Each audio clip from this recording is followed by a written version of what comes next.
Hello friends, good morning. இது Wednesday morning. நேத்திக்கு Tuesday மதியம் வந்து நான் 1 பாட் ரைஸ் தான் பண்ணியிருந்தேன்.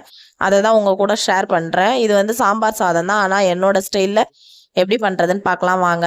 ஒரு குக்கரில் தேவையான அளவு நெய் ஊற்றிருக்கேன். உங்களுக்கு தேவைன்னா எண்ணெய் கூட ஊற்றிக்கலாம். நான் மொத்தமே நெய் தான் சேர்த்துருக்கேன்.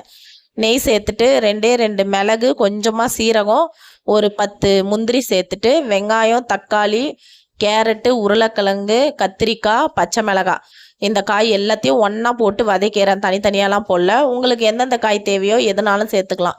பட்டாணி கூட சேர்த்துக்கலாம். கேரட், பீன்ஸ், பட்டாணி அந்த மாதிரி கூட சேர்த்துக்கலாம். நான் வந்து எங்கள் வீட்டில் இருந்த காய்ங்களை வரைக்கும் நான் சேர்த்துருக்கேன். சேர்த்து உப்பு போட்டு நல்லா வதக்கிடுங்க. கொஞ்ச நேரம் அப்படியே மூடி நல்லா வதங்குற அளவு விட்டுட்டு அதுக்கப்புறம் நம்ம அரிசி போடலாம். அரிசி வந்து நான் பச்சரிசி தான் எடுத்திருக்கேன் இன்றைக்கி. பச்சரிசி வந்து 1.5 டம்ளர் பச்சரிசி, 1 டம்ளர் வந்து துவரம் பருப்பு எடுத்திருக்கேன். மொத்தம் 2.5 டம்ளர் அளவு எடுத்திருக்கேன். அதை வந்து நல்லா ஊற வச்சுட்டேன் கழுவி. அதை வந்து இப்போ நல்லா காய் வதங்கினோன்னே அதில் சேர்த்துக்கலாம்.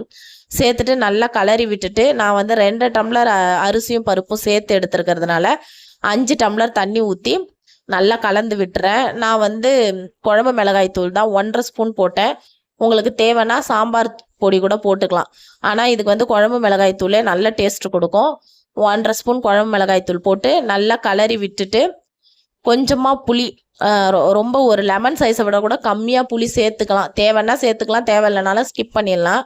எங்களுக்கு வந்து புளி கொஞ்சம் தேவைன்றதுனால கொஞ்சமாக புளிப்பி சேர்த்துருக்கேன். சேர்த்து குக்கரை போட்டு மூடிட்டு கரெக்டாக ஒரு 5 விசில் விட்டால் போதும். அதுக்கப்புறம் இந்த மாதிரி நல்லா குழஞ்சு வந்துடும். சைட் டிஷ் எதுவுமே இல்லாமல் சாப்பிட்ற அளவுக்கு ரொம்ப டேஸ்ட்டாக இருக்கும். ட்ரை பண்ணி பார்த்துட்டு கமெண்ட் பண்ணுங்கள். டாடா, பை பை.